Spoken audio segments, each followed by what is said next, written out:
Today let's have a look at this drill we use for overbalance training or for scorpion handstand or Mexican handstand. So the idea is that we're going to come down to this box, toes lightly touching the box, and then we extend up to our handstand, showing control and then coming back down.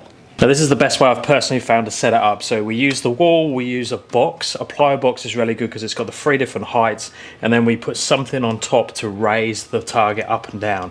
Now obviously the higher the target, the easier it is, the lower the target, the harder it is. The beauty of having the wall here is a lot of people are nervous of kicking over to a height, especially if they're new to this. So having the wall is just going to give you that surface to get to first, and then you can reach down to the target. So if I kick over to the wall first, then I can step down and try and find this without just trying to find it when I'm in midair. But even that to start with can be a bit scary because you're working further away from the wall than you normally do, and you feel like you're going to collapse onto the box instead of going to the wall. So what I recommend you do is you stick the box there first, and then you can see the distance that you need to work to. So then I'd put the hands down here, kick up, touch the wall, slowly move the hands away until your fingers are past the box, and then that gives you that confidence that you're still going to make it to the wall and not splat into the box. Once we're there, then I go to there, kick up, watch you don't smash your head on the box, and then just make sure that you can easily get to the target to start with.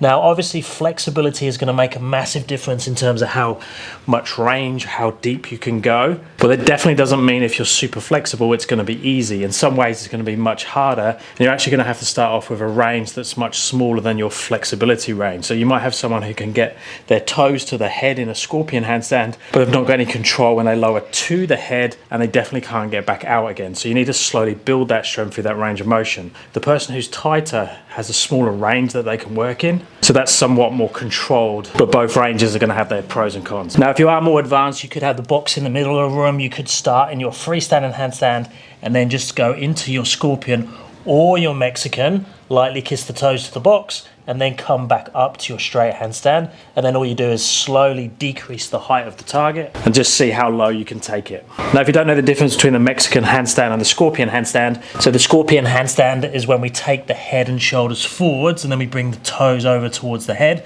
I don't have much range there, so I'm not going to get anywhere close to my head, but we're in that position with the shoulders. The Mexican handstand is the same, but we open the shoulders into this direction. So I'm taking the shoulders that way, the feet then come in the opposite direction to counterbalance the shoulders pushing in that opposite way. And I'd recommend you play with a bit of both. Now there is another option with this that I could come down with 1 foot at a time, touch the box, and then go back up with that single leg, but I prefer to use both feet at the same time, because if you train it that way, going to the single leg is going to be much easier, and the double leg one's going to progress you quickly.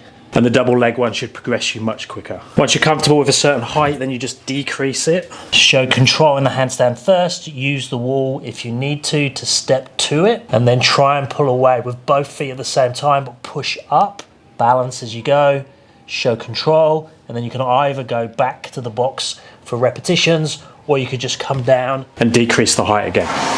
Whichever height you're working towards, try and demand control the whole time. So if you have it, do a nice clean freestanding handstand, open. Now with this opening, you should be able to hold it at any point, and then lightly touch the toes to the box, and then with control, pull back off.